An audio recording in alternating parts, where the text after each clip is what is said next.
gozo, paz, longanimidade, benignidade, bondade, fé, mansidão, temperança. Contra estas coisas não há lei. Que palavra forte, né? Quando nós lemos que o fruto do Espírito, né? E por que fruto? Porque é processo. A mudança, ela não é da noite para o dia, né? O fato de uma pessoa aceitar Jesus hoje não significa que amanhã ela vai ser santa, no caso, como a gente costuma falar. Não significa que amanhã ela vai deixar de fumar, ela vai deixar de beber, ela vai largar certos vícios, porque fruto é processo, transformação é processo. E a gente tem que saber respeitar esse processo, né? E aqui em Provérbios, no capítulo 4 e o versículo 18, fala: mas a vereda dos justos é como a luz da aurora, que vai brilhando mais e mais, até ser dia perfeito. Então, aqui já diz também sobre esse processo. Ela vai brilhando mais e mais, até ser dia perfeito. Em 2 Coríntios, capítulo 3, no versículo 18, é mais um indício deste processo, que fala: mas todos nós, com o rosto descoberto, refletindo como um espelho a glória do Senhor, somos transformados de glória em glória na mesma imagem, como pelo Espírito Santo. Então, que nós não venhamos nos acomodar, nos acostumar, servir a Deus há anos e anos e não nos transformar. É necessário que nós venhamos pedir dia após dia, que o Espírito Santo ele venha agir nas nossas vidas, que nós venhamos desenvolver esses frutos que é amor, paz, paciência, amabilidade, bondade, fidelidade. Não é fácil no dia a dia. Muitas vezes eu já ouvi, né? Até muitas vezes eu mesma falei que eu sou crente, mas minha mão não é, né, gente? Muitas vezes a gente acaba falando coisas que magoam o nosso irmão, acabamos carregando mágoas anos e anos, e isso não é bom para a nossa vida cristã. A Bíblia fala que em Filipenses, no capítulo 4, do versículo 6 ao 9, não estejais inquietos por coisa alguma, antes as vossas petições sejam em tudo conhecidas diante de Deus, pela oração e súplica, com ação de graças. E a paz de Deus, que excede todo o entendimento, guardará os vossos corações e os vossos pensamentos em Cristo Jesus. Aqui a gente entende que o domínio próprio, ele controla a ansiedade, ele gera em nós um sentimento de paz e ele equilibra os nossos pensamentos. Então, o domínio próprio não se trata apenas de a gente levar mágoa, de a gente bater em alguém, sentir vontade de dar um soco em alguém, mas também na questão de a gente entender que Deus ele cuida daquelas coisas que a gente anseia. Aquele sonho que às vezes a gente carrega 10, 15 anos, Deus ele não se esqueceu da promessa que ele fez. Se ele prometeu, ele vai cumprir. Então que nós venhamos entregar as nossas ansiedades, porque isso também é domínio próprio. O significado de domínio próprio no dicionário português significa basicamente, um resumo, ter tudo sob controle. A capacidade de controlar desejos, emoções e ações, exercendo autocontrole e temperança para viver de acordo com princípios, não apenas impulsos. Ou seja, respirar antes de responder, medir as palavras antes de falar, parar, sentar-se e planejar antes de agir. Não devemos deixar dominar por nada. Em 1 Coríntios, no capítulo 6, no versículo 12, diz assim: todas as coisas me são lícitas, mas nem todas me convêm. Ou seja, todas as coisas me são lícitas, mas eu não me deixarei dominar por nenhuma delas. O Espírito Santo precisa te controlar para fazer o que precisa ser feito. Então, tenha calma, tenha equilíbrio e temperança.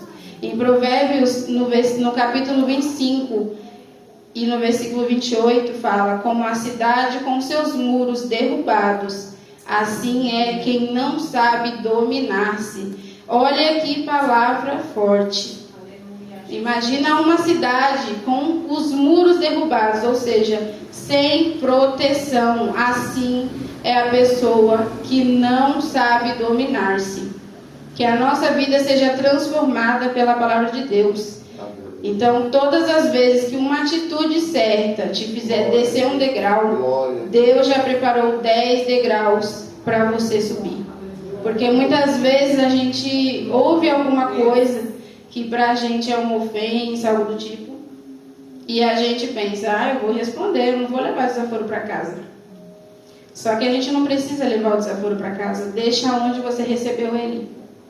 A gente não precisa responder para ter razão, porque quando a gente responde e retruca, o inimigo é o nosso advogado, mas quando a gente silencia, Deus, ele é o nosso advogado. E aqui, deixa eu ver, eu tenho 3 coisas que nós, não só vocês, precisamos fazer para aceitar essa mudança. Que até a irmã Ivânia, falou, então eu senti que foi confirmação. A primeira, confessar o seu pecado para alguém que pode ministrar na sua vida, para que você seja curado, Então, o fato de ter 20, 30 anos de evangelho não significa que você não tem uma ferida na sua alma. Não te faz uma pessoa de aço. Não te faz melhor do que ninguém.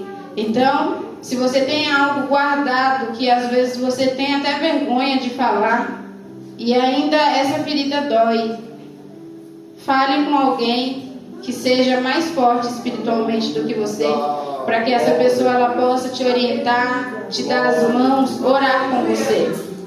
Segundo, protejam uns aos outros. Somos irmãos, devemos nos unir, nos ajudar e jamais criticar. Muitas vezes vai ter gente que vai cair, vai desanimar, vai fraquejar, vai adoecer. Mas nós devemos fazer o quê? Nos unir, visitar, pegar nas mãos, motivar, incentivar, orar por essa pessoa. Jamais pisar nessa pessoa. Porque quando você se abre com alguém, que é mais forte espiritualmente, essa pessoa terá o poder de te ajudar, te acalmar, te dar um chacoalhão quando for necessário, puxar a sua orelha. E o terceiro se afaste de companhias que não te ajudam, que não te amadurecem, que te aplaudem mesmo estando errado. Muitas vezes a gente tem, o dom de se aproximar a pessoas que são menos próximas de Deus. E isso nos enfraquece. Se você não tem força para levar essa pessoa ao mesmo nível de oração do que você, então não se junte, porque você vai cair, vai fraquejar, então você vai adoecer. Se você for forte, você se una, fortaleça ela, mas se você não for, não faça isso. Como exercer o domínio próprio? 5 tópicos. Sobre a língua, primeiro, que é um pedacinho de carne muito complicado. Em Tiago, capítulo 1 e o versículo 26, fala: se alguém entre vós cuida ser religioso e não refreia sua língua, antes engana o seu coração. A religião desse é burra, ou seja, é burra, é estúpida. Se você controlar sua língua, vai controlar todo o seu corpo. Você direciona a sua vida, ressignifica seu estado de mente, suas circunstâncias, emoções, ações e reações, porque o que você diz direciona a sua vida. E olha que reflexão. Muitas vezes a gente fala tantas besteiras que, se a gente for agora imaginar, se tudo que nós falamos direcionasse a nossa vida, o que vai ser de cada um aqui? Não é mesmo?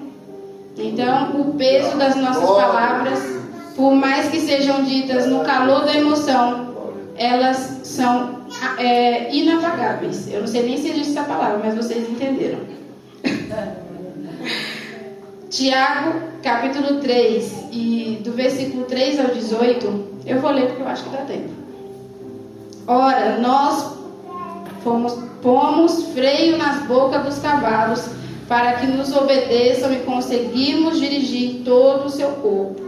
Vede também as naus, que sendo tão grandes e levadas de impetuosos ventos, se viram com um bem pequeno leme, para onde quer a vontade daquele que as governa.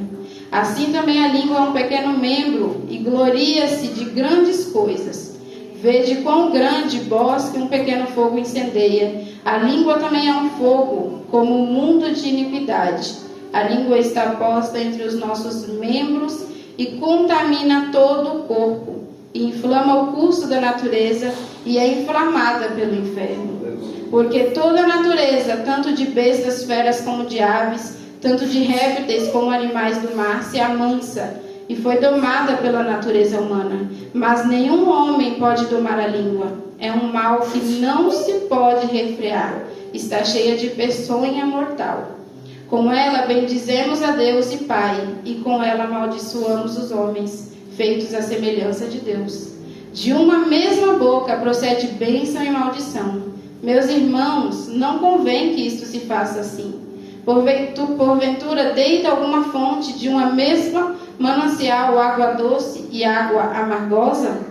Meus irmãos, pode também a figueira produzir azeitonas ou a videira figos? Assim tampouco pode uma fonte dar água salgada e doce. Quem dentre vós é sábio e entendido? Mostre pelo seu bom trato as suas obras em mansidão de sabedoria. Mas se tendes amarga inveja e sentimento contencioso em vosso coração, não vos glorieis nem mintais contra a verdade. Essa não é a sabedoria que vem do alto, mas é terrena, animal e diabólica. Porque onde há inveja e espírito contencioso, aí há perturbação e toda obra perversa. Mas a sabedoria que do alto vem é primeiramente pura, depois pacífica, moderada, tratável, cheia de misericórdia e de bons frutos, sem parcialidade e sem hipocrisia. Ora, o fruto da justiça semeia-se na paz para os que exercitam a paz. Então, ora, o fruto da justiça semeia-se na paz para os que exercitam a paz. Nós não podemos abençoar uma pessoa e amaldiçoar a outra. Ou seja, não tem como da nossa boca a gente louvar a Deus, falar que servimos a Deus, se quando a gente sai da igreja a gente amaldiçoa o nosso irmão, a gente amaldiçoa o nosso marido, ou a esposa, ou o filho, ou o chefe, ou a chefe. Então, que nós venhamos nos policiar contra a nossa língua. Aleluia. E aí pensar que nós não devemos também deixar as circunstâncias mudar a nossa essência. Eu estava pensando nisso agora há pouco, porque quando a gente começa a refletir, eu não sei vocês, mas eu estava fazendo isso agora há pouco. Quando a gente começa a refletir como eu era há 10 anos atrás e hoje como eu sou, muitas vezes a gente começa a endurecer por conta de pessoas que magoaram, feriram. A gente vai criando uma rocha. Eu não vou nem falar só se blindando, mas a gente vai virando uma rocha, gente. A gente vai descontando em pessoas que poderiam nos ajudar, com medo de confiar, com medo de sofrer. E nós não devemos jamais perder a essência do amor que Deus nos deixou para a gente seguir por causa de algum eventual problema no caminho. E em Provérbios 10 e o versículo 19 fala: quando são muitas as palavras, o pecado está presente, mas quem controla a língua é sensato. Vamos para o segundo tópico correndo. 1 Tessalonicenses, no capítulo 4, no versículo 3 ao 5, fala: porque esta é a vontade de Deus, a vossa santificação, que que vos abstenhais da fornicação, que cada um de vós saiba possuir o seu vaso em santificação e honra, não na paixão da concupiscência, como os gentios que não conhecem a Deus. Então, que nós... Gente, eu tô tremendo. Então, aqui já fala tudo, né? Eu acho que todo mundo aqui é casado, né? Não tem nenhum adolescente, então eu não vou entrar muito nesse assunto para ganhar tempo. Terceiro, domine a sua ira. Em Efésios, no capítulo 4, no versículo 26 e 27, fala: quando vocês ficarem irados, não pequem, apaziguem a sua ira antes que o sol se ponha, e não deem lugar ao diabo, porque somos escravos de quem nós odiamos. Olha que forte. Por quê? Porque quando a gente odeia ou tem mágoa de alguém, vocês já observaram que a gente fica pensando naquela pessoa? Aí você olha para a pessoa, você não consegue nem olhar na cara dela, porque você fala: eu vou virar a cara, eu vou mudar de calçada, e ali vai germinando uma semente que não é para germinar no seu coração. Aquilo é o inimigo tentando tirar você do caminho certo e até muitas vezes impedir você de receber uma bênção. Então, é sobre isso. Quarto, domine o apetite. Isso também é muito importante. Provérbios, no capítulo 23, e no versículo do 20 ao 21. Não estejas entre os beberrões de vinho, nem entre os comilões de carne, porque o beberrão e o comilão acabarão na pobreza, e a sonolência o faz vestir de trapos. Então, até nisso nós devemos nos policiar, porque o domínio próprio não se trata apenas de socar o nosso irmão, tá? Tem muitas outras coisas. Quinto e último, graças a Deus consegui. Domine o seu temperamento. Uma pergunta: você se conhece? Já fez algumas análises de si mesmo? Pois é, nós evitamos pensar nisso, né, gente? Você precisa conhecer o seu limite para não passar dele. Porque tem pessoas que, por não fazer essa pergunta, se assenta em círculos que não deveria e por conta disso acaba pecando, né? Então, às vezes é necessário que a gente se cale ou que a gente peça licença e se retire, né? E aí eu deixei até grifado aqui uma frase que eu achei muito interessante, que é: somos doutores em analisar e criticar o temperamento das pessoas, mas somos leigos em analisar a nós mesmos.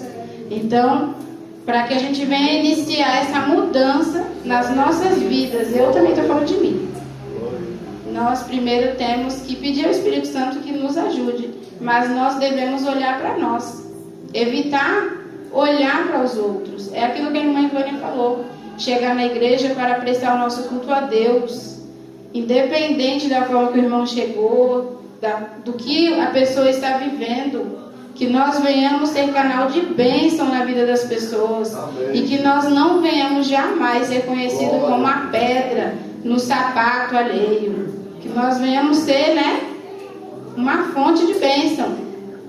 Então, para finalizar, ao invés de pedir para Deus transformar o outro, peça para Deus transformar você.